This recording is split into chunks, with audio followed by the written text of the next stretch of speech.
real house guest of North Hollywood.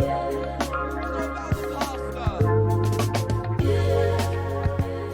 The real house guest of North Hollywood.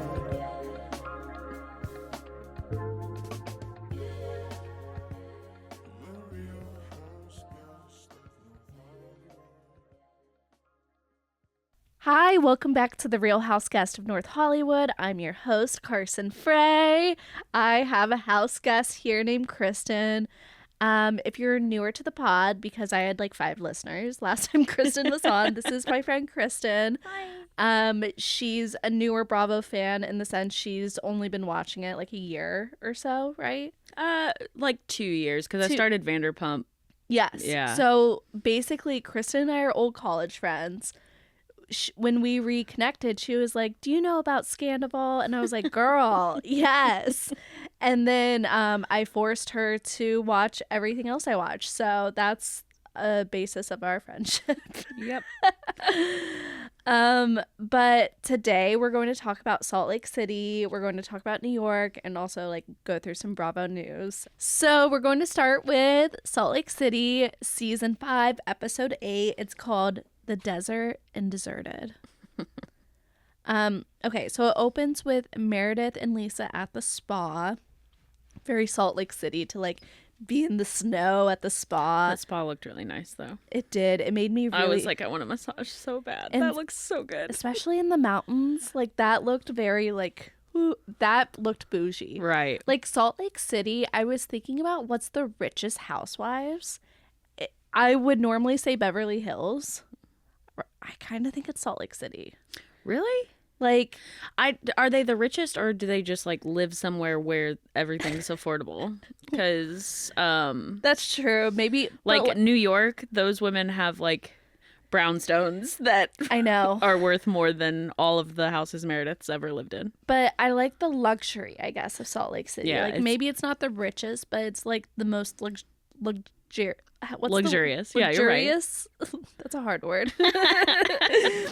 Okay, and then they chat about Meredith's bar mitzvah, which feels like a storyline to me. Yeah, I don't know. I mean, I love it for her. I love it Go for for it it. too, yeah. Then Heather joins them for coffee and basically like does her own retelling of the drama with Browynn. Where do you stand on it? Her retelling is not accurate. Yeah, it just feels very made up.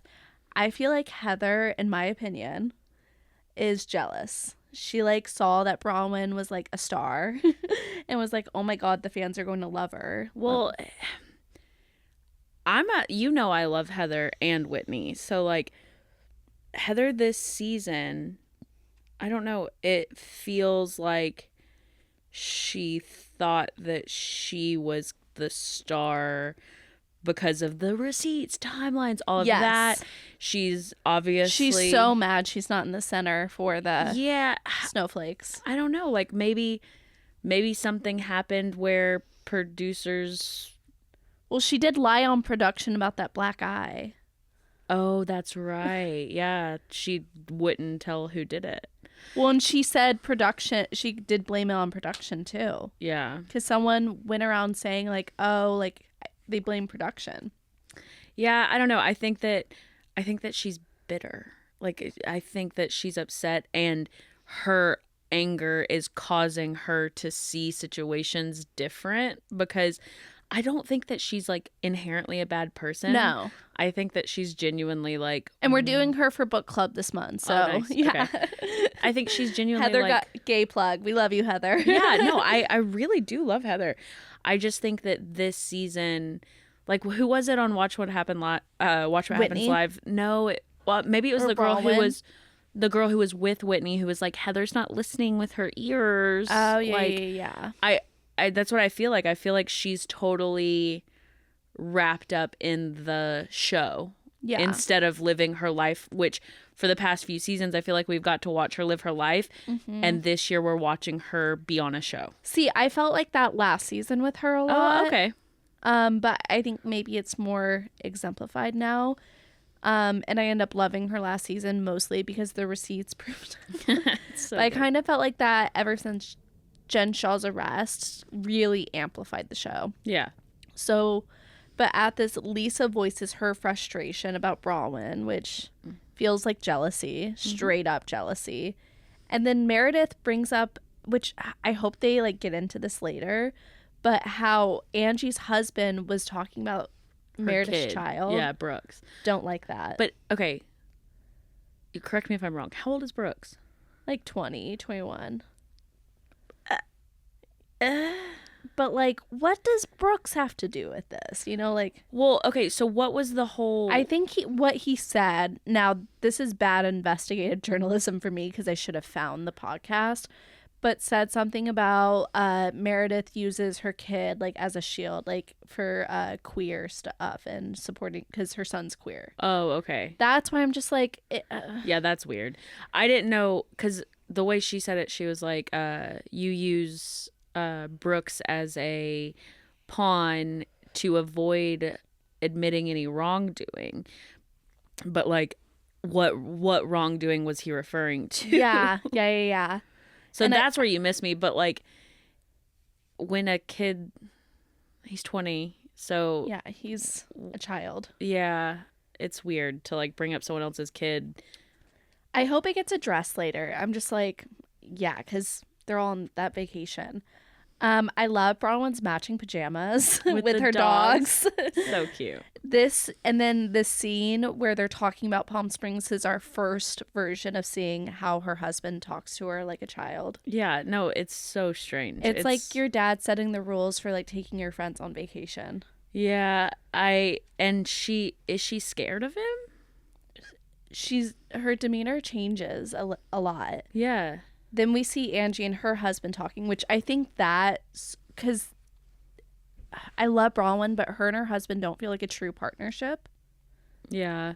And then you see Angie and her husband, and they do. Yeah. They feel like 50-50 partners.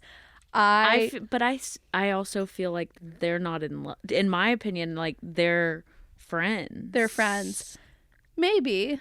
I don't see them like, I don't know, the way that like Justin and Whitney or Lisa and John, like you can tell that they're here's the in thing. love and partners, whereas like Angie and Sean, Yeah. I feel like they're just friends. I hope they're fucking. Me too. I hope they're fucking. Because Angie's body, killer. Killer. When she came out in that blue, I was like, yes, ma'am. I love at their house the portrait we saw in the background where it's like why is he holding a mini pony? So it's Angie and her daughter, and then husband's holding a mini pony, and they're in kind of like Western gear. But it looks like they're on a beach in like South Carolina. Like it's like Angie's dressed as a Greek goddess because she is a Greek goddess. I love the absurdity of all of it. So then Lisa talks to John Barlow and talks about how Henry is struggling without Jack there and how he had a birthday party and no kids showed up. And like you and I brought this up, but we were like, it must be really hard to have your mom be a housewife. It must be like, I will never mom shame. I'm not a parent. So like, I think for all these kids, it has to be hard. It has to be so hard. Lisa Barlow is an intense personality. You put that on camera, that's times 10. So like, and your brother just went away on a mission that like was very publicly like talked about and disputed and like people talked about on the show. Like, I don't know, I would be so scared that anything I would do would become a storyline. Mm-hmm.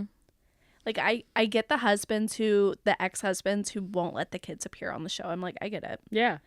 But then, so the women who are invited on board a private jet with their husbands to Palm Springs. What was it? Bronwyn's Flight 323. So I do know that, I forget what podcast, maybe it was Two Teas in a Pod with Teddy and Tamara, but they were talking about how production doesn't pay for, like, private planes. Like, if it's private, the girls are paying for it. So I'm like, we have to figure out what Bronwyn's husband does. What does he do? Because he makes a lot That's of money. money. I mean, that house that they got. $20,000 a night? Insane. Can you just give me $20,000 for the rest of the year, please? That'll get me through. Bronwyn feels like Meredith and Lisa didn't like hear her out when she was telling them her perspective of what happened. And I agree. They did not hear her out. And then when they get to the house, Seth immediately looks for the room with the bathtub. That's some brownie points for a husband. And he was like, do you and Lisa want to, do you and Lisa want to share a room and I'll just share a room with John? Because he was like, we're screwed. There's no bathtub. He was like, I'm not getting laid if there's no bathtub. Like, so what's the point? I feel like they have a good marriage too. Yeah, I do too. Ups and downs. Maybe we'll talk about it actually later if he's a good husband. But they feel like partners. Yeah. Lisa says she doesn't like the food in Italy because it's too fresh. What does that even mean? She really loves her processed Wendy's. Look, and GMOs. Me and Lisa, we are not alike at all in a lot of things, but the love for Diet Coke is love your real. Diet Coke. It's hard. Like I bring my Diet Cokes to yours anytime I come over. Like I get it, but fresh food. What? Too fresh. Too fresh. What? Okay, so then a jeweler comes to Browynn, drives down from LA. My first question is, why aren't they, like, they just drive in a car by themselves with, like, millions and millions of dollars worth of stuff? Why is there no armed guard with her? Yeah, that's crazy. She could have gotten robbed. I mean, maybe those, like, high profile, they're just used to. Does she have a gun on her? Like, yeah, I've never even had the thought to like spend that kind of money on jewelry, obviously. But that was then you think about like what they're paying to get them there. Mm-hmm. To like, she's like, I'll just wear them for a few days and let you know. Like that must cost a lot of money. Yeah, that's crazy. And then so Angie tries to like bring everyone together, and she gets shots. Or no, that's later. First, she attempts to sport. Girl, her attempt at sports was so I loved it. Me too. I was like, this is incredible. Her getting the ball back, I was cracking up. They're looking at the jewelry and you just hear I love and that she's slapping the water with the oar. I love her husband too was close and he could have just grabbed it for her, but it was like, no, let her go and keep hitting it and hitting it. And then she kicked it back in. So, and then Seth says he needs to leave. He just got there and he needs to leave. That would have pissed me off. Would that have pissed you off? Oh, I would have been fuming. Yeah. I thought Meredith was playing it very cool. Oh, she said, I need a minute. I would have been like, we're going to a room and we're talking right now, because I would have torn him up. Right. Like, no. You commit to being here, you're here. Yeah. Like that. And it's a Sunday. Like, you must be high up in the company. They can't understand you need an extra day. Right. You know? No. And then Meredith says it feels like the Toronto days. So I'm like, ooh, what were the Toronto days? Well, didn't they talk about that in the first few seasons where like they almost got divorced because she was like, I'm so lonely? Mm-hmm.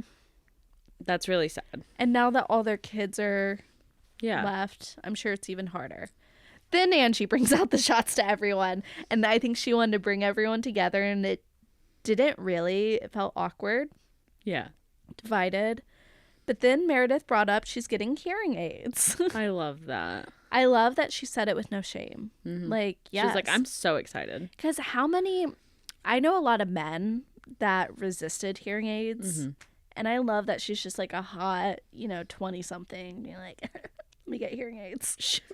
Meredith's not 20. I know, but she's that hot. You can get a follow on the podcast from her for saying calling her 20. I know. Maybe I was saying that so Ezra would pull the TikTok and tag her. She could probably be your mom. She definitely could be. I think her kids are like my age. Yeah. They are. Hot 20-something-year-old. Look, I love her. I want to look like her when I'm 29. When I'm almost 30, I'd love to look like Meredith Marks. When I turn 29 in a few months. Okay. So they're all out there talking about like the shit with Heather because Heather's not there. And then Whitney sticks up for Brynn, like the only one, which I was like, yes, Whitney, giving her a moment. And then Brynn walks in when they're on FaceTime with Heather and she's pissed. Would have been so uncomfortable. Yeah. And then Lisa and Brynn got into a fight and Brynn was very logical. She was very clear, very direct, and called out how one-sided Lisa's being. I have to ride your dick like it's my job, Lisa. I was like, go off. Go off, go off, Yeah. go off. And like the men seemed so scared when this is happening. When Todd said, why don't we call Heather? And Angie goes, that's what we're fighting about. Thank you so much. Thank you so much. Brynn's husband does not console her whatsoever. No, he treats her like she's a child. He literally walks in like she's having a sleepover with her friends and they got a little too rowdy. Like, it's so weird. That's exactly. If my partner ever, like, Can you imagine Ezra being like, I told you. If Krystan acts like this, she's gotta go. It's like, you can handle yourself. It reminds me of like, because I love Girls Next Door and I listen to their podcast and how they talk about how Hugh Hefner would talk to his girlfriends. Yeah, it's weird. Yeah. And he's like, I'm gonna kick out the Barlows. I mean, I guess like when you are the one fronting the bill, though, like, I'm not gonna say names or anything, but like there have been people in my life that have like fronted the bill and done things that like offended me, and it's like you can't really like. It's financial abuse, though. Yeah, you can't stand up to it because you're like, oh, they did pay for this whole trip. Like, I mean, isn't that the reason so many women like stay in abusive situations? yeah, it's scary. It's scary. I don't think that he's abusive to her. I don't think that either. But I think there is a power dynamic that maybe her being on this show and gaining at least stardom. Yeah. Who knows how rich she'll get? Her own like thing. And she does make her own money. You know, Yeah. she's very smart and accomplished on her own. No, I think she's awesome. I love her. But maybe star power and maybe like we're just seeing the worst side of him. Well, we're also seeing an edit. We're seeing like, did he want to be on this show? Like, was this trip planned for him and her? And she was like, can we make it a cast thing so I can have a moment with these people and like feel like I'm part of the show? Like, yeah. Is it something that he's doing begrudgingly, but he's a grumpy old man? Yeah. No offense. But like, if you're just, he could just be grumpy. Yeah. Oh, hold on. Krystan, I think we're getting some breaking Bravo news. Oh my God. Beep, beep, beep, beep, beep, beep. We're interrupting your regularly scheduled recap for this Bravo news. Okay. JT announced he's leaving Southern Charm. They finished filming the season already, and they've done most of the confessionals. They're just doing like a few more confessionals. So he pretty much announced he's not doing a few confessionals and he won't be at the reunion. He's always been a weasel, though. Like, I've always thought that he was like a weird mix to that group. So I think we know he comes from Madison this season. Not smart. And I think he just like really couldn't fucking take what's coming for him. Well, because Madison's a firecracker. Oh yeah, I would be scared. I would never want to piss her off. Her or Miss Pat. And you call No. Miss Pat a bitch? No. And so in the trailer obviously showed there's like a love story with him and Vanita.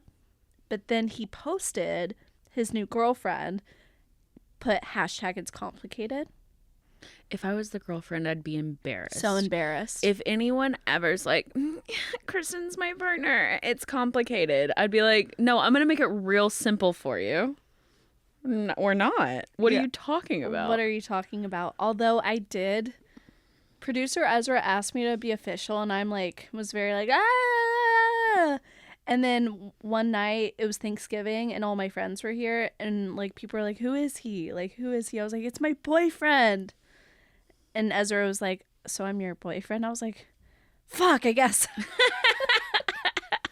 We've been together ever since. Yeah, but if he hard posted it on Instagram that it was complicated because that's how it came out, that's weird.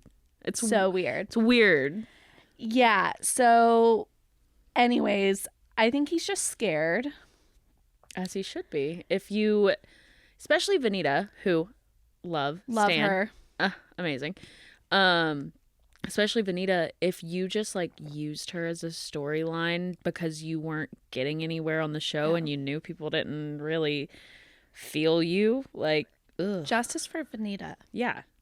I love her. Always. She's a great addition to the show. They should give her more screen time. I love her. So Lala announced on her podcast that her assistant Jessica, who was the co-host, is no longer working for Lala and will no longer be on the podcast. All the fans were like, this is weird that Jessica's not speaking for herself. And then they were posting it, and then someone commented being like, oh, it doesn't seem amicable, and she probably has an NDA and can't speak for herself. And Jessica liked the comment. What could the NDA be about, though? Like, just not talking about your experience with Lala in general? Yeah. Do we think that she's just like... Jessica definitely knows shit. Yeah. So, just remember she was with Randall for a long time. It's true. Okay. So then on Sheena's podcast, love VPR, someone asked a question. They were like, do you ever see Randall at school? Because Ocean, Summer, and Cruz are all in the same preschool class. That's crazy. Yeah. I mean, they did it on purpose for the moms. No, I know, but I love that. I love it too. I just wish Hartford was in their class. Yeah. But Stassi probably picked like a way cooler school. And Stassi's like, no. She also Stassi doesn't live in the valley. Oh, she doesn't? No, she lives over like Coldwater Canyon. Oh, well, it's still kind of the valley. Yeah, but like Laurel Canyon, I think. She has closer towards WeHo. She has a woodsy house. Oh, love. So cool. But they were like, yeah, Randall was at school the other day and him and Jax were talking. And Jax was just talking about how great it is to be single, owning a bar. I'm like, so weird. I think it's weird Sheena brought it up though on the podcast because I'm like, don't give Randall a spotlight. Like, I'm sure that's the last thing Lala wants. Yeah. Is like for you and me right here to be talking about it. Speaking of Jax's, I think I saw them filming outside of Jax's the other day. I was driving by and there was a big like production truck outside, it looked like. Interesting. So I don't know what it was. Like, I don't know if it was for... The Valley. Well, I don't know if it was for the Valley or was it... or House of Villains. I don't know if that's like pre-taped. Oh, maybe. So this isn't really like Bravo star drama. It's like internet stuff. But my friend Thea wrote this great book. You should all buy. It's the unofficial Vanderpump Rules trivia book. It's really, really great. Yeah. Take a look. It's amazing. She's just like a really kind, warm, cool person. Love Thea. Oh my God, the little cartoons are so good. I know. They're so cute. All the word searches, super fun. Love this. Continue. Sorry. So there is another creator that she went on their podcast a long time ago, and she recorded, and they never put it out. And she was just like, whatever. Invited them to her book party. They didn't come. This person has a Patreon, and someone brought up her book, and they were like, what do you think of Thea? And this person started to make fun of Thea's MS. And they people in the Patreon sent it to Thea. She became aware of it and she sent it to this creator because she knew them. And this person apologized, but kind of was very upset that their Patreon shared it, you know? More upset that they got caught. Yeah. And are being called out for something bad instead of like holding themselves accountable and being like, yeah, that was a bad move. I'm going to take that down. I'm not going to. And I asked Thea, I was like, what do you want me to do? I'm ready to go. And she was like, well, this person will just block you. And so I'm not going to tag this person on this like podcast. And buy Thea's book. If you I love Bravo.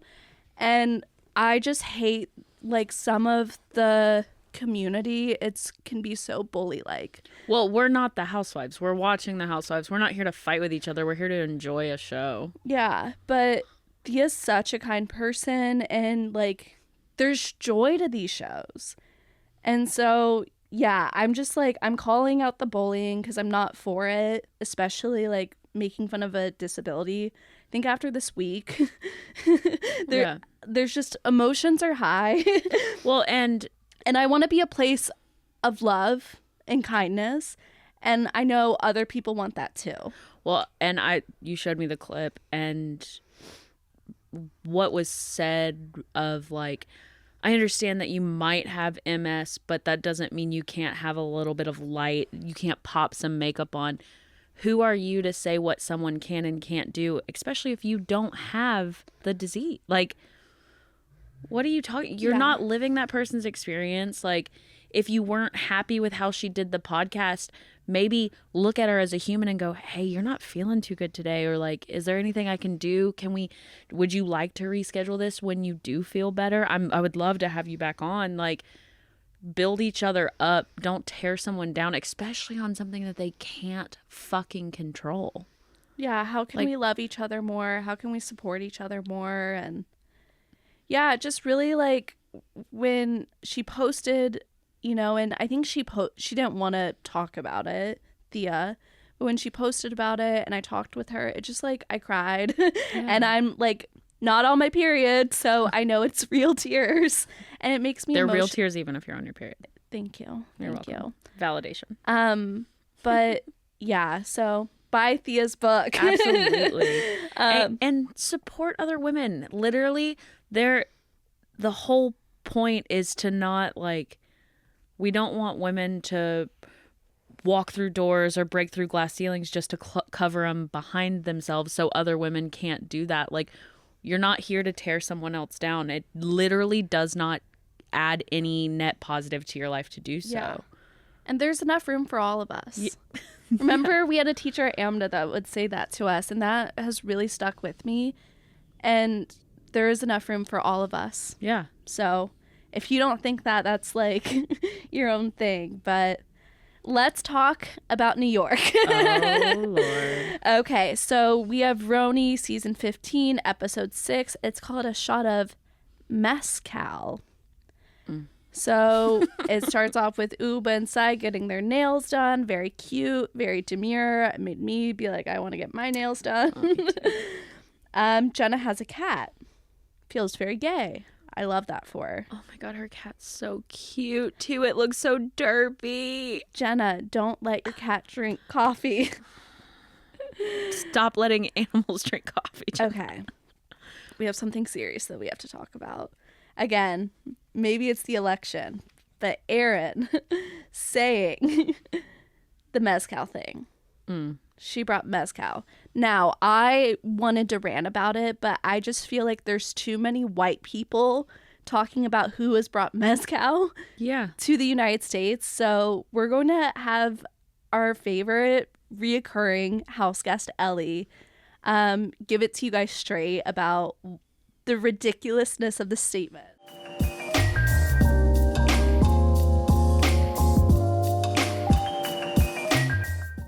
Hey y'all, I'm Ellie, the house guest, the frequent house guest of the Real House Guest of North Hollywood. And yeah, I wanted to speak on this a little bit more seriously, just because I think Krystan has a point.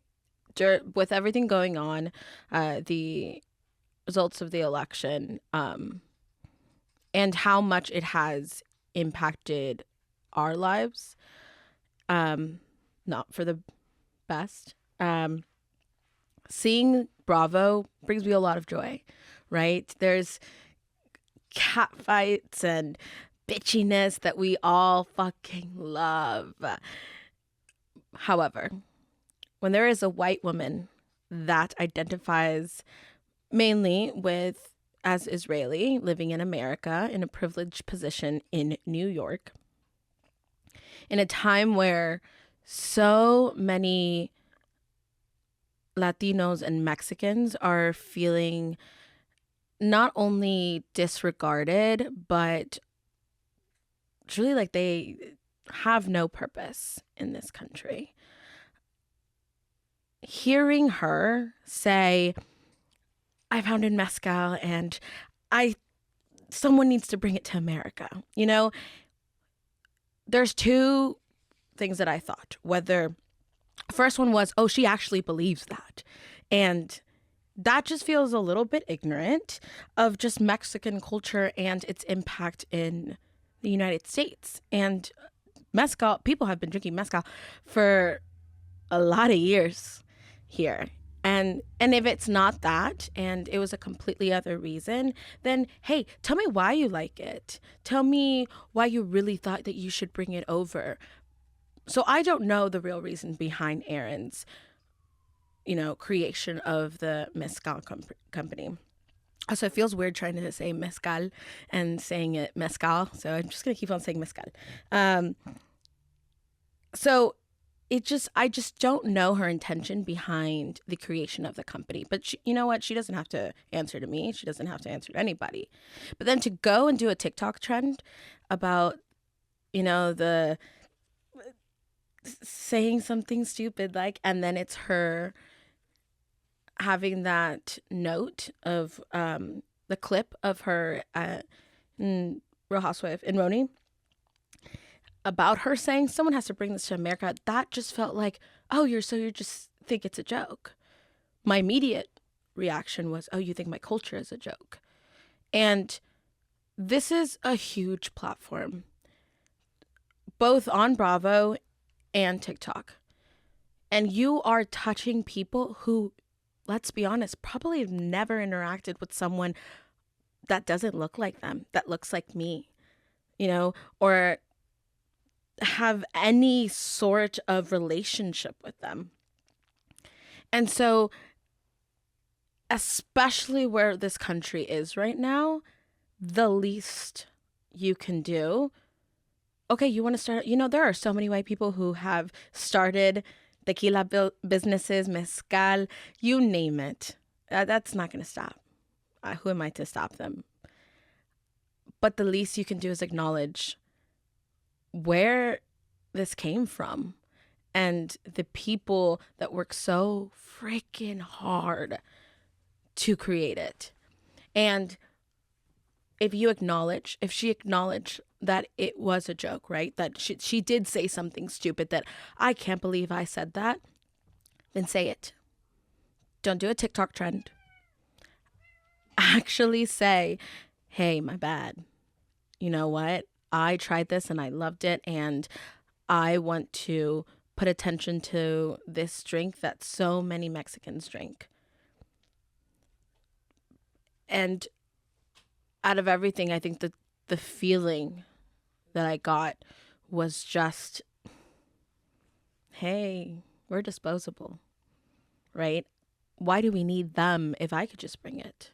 Why do I need to acknowledge them? I'll just be the face of it. You are a white woman, Erin. It's weird.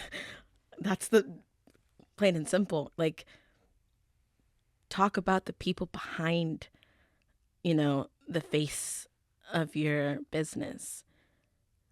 And look, this is not to shit on Erin and say I hate her. I enjoy watching Erin. I love RHONY, the new cast. So all I want is accountability. And I just want people to own up when they've done or said ignorant things, and know that there are people that are working so hard to make a living out in the fields, cleaning somebody's house and all this, and we are just constantly feeling disposed and disregarded. And so it doesn't help.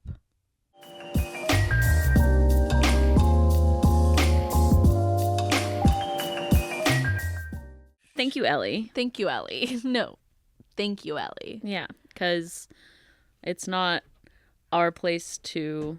Well, it's not her place to teach white women how to behave either. But Erin needs to learn. I think that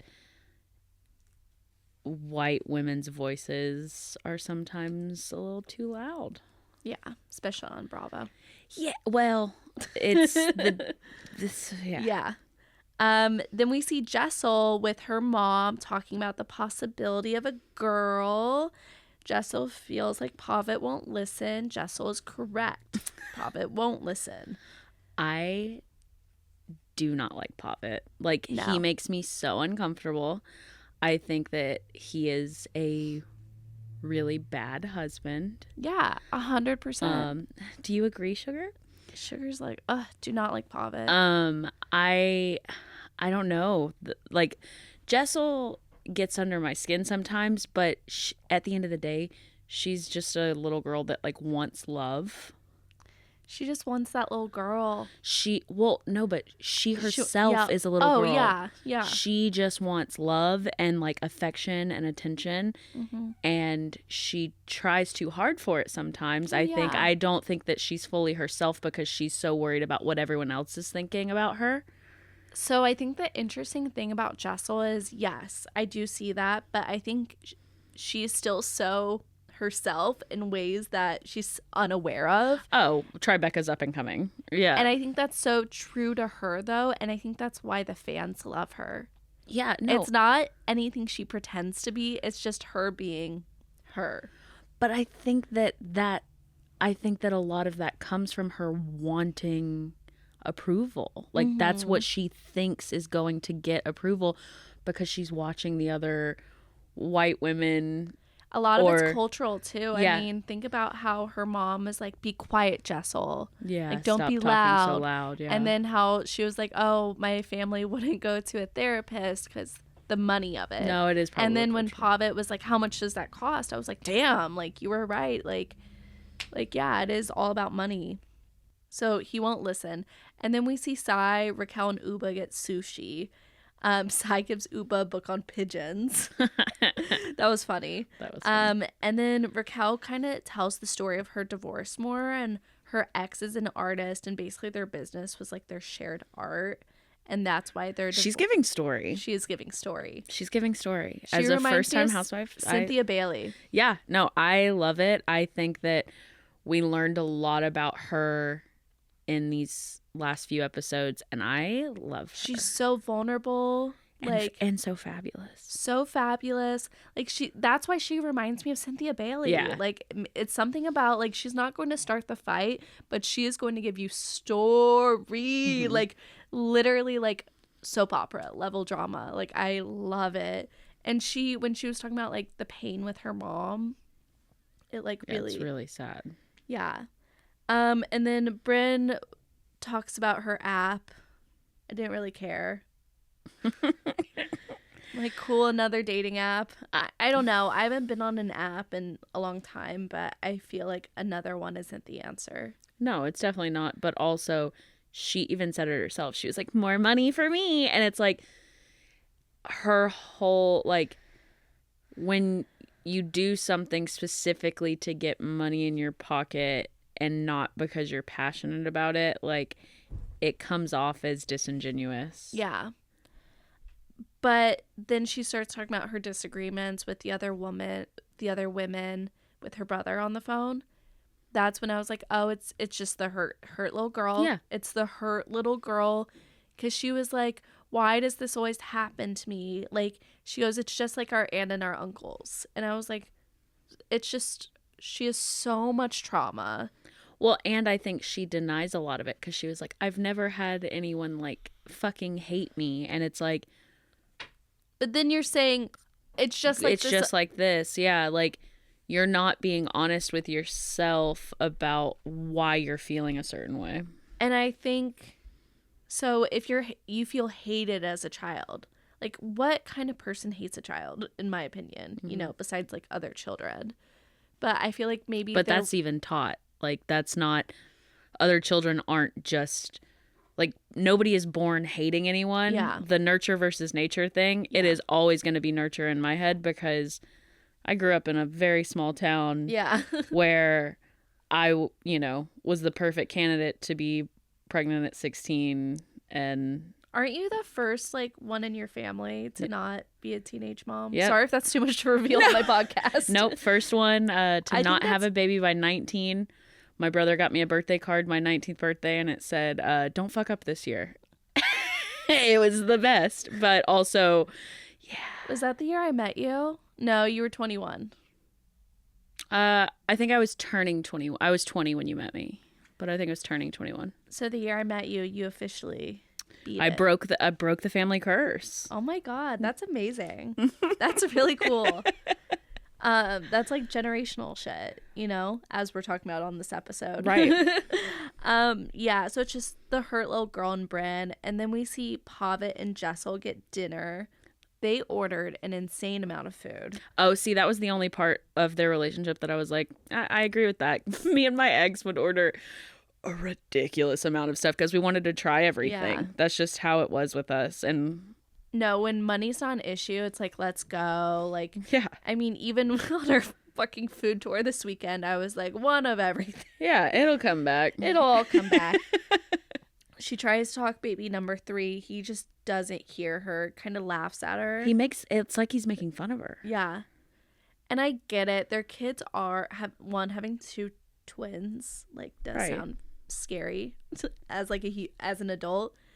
It's probably scary, the idea of adding another baby into the mix. But like, Jessel kept saying, like, I feel like I'll regret it if I don't have this baby. Mm-hmm. And like, I can see there's like a yearning in her soul for this child, you know? I mean, okay, but here's my thing, right? And this is just playing devil's advocate. What if he wanted it and she didn't? Yeah. I mean, that's another thing. So, and I think what's pissing her off is she has this yearning in her soul, and he's not saying no. he's holding her on the fishing line. It's not having She's on the hook. It's not actually having a conversation and going, here's why I don't want to. I'm like financially this, and this. It's just, no, it's not happening. It's not a conversation with a partner. And that's where it misses me. Exactly. Like, because that's what I see, the yearning in her soul. Because he could even say like, what if we wait till the boys are 7 or 8 and then have it? Like, because I imagine like they're probably sending their kids to like private school, like in New York City. Like, but are they? Because we saw that whole scene where he was like, absolutely not. That's ridiculous. yeah, who knows? Who knows? I would love to know where, because they're in preschool probably. But preschool's expensive. Oh, I've heard even in LA. My cats. Childcare. Childcare is expensive. Cat food's expensive, and that's where we stop the book right here. He does agree though to see a therapist. Okay, but on his terms though. He goes, I know a guy. Like, I'm sorry. I hope it's not a life coach. But also, you shot it down like vehemently. Then you said, I know a guy who will do it for cheaper. Then you told her, no, you're not handling anything. I am. And it's like, that's not a partnership. Hey, babe, we sit down together. We look for something that works for both of us. I know. That was insane. That's why I don't like him, is because he very much so feels like, yeah, I'll let her think that she's in charge just to shut her up. Yeah. But then when I have to put my foot down, I put my foot down, and it doesn't feel like a partnership at all. No.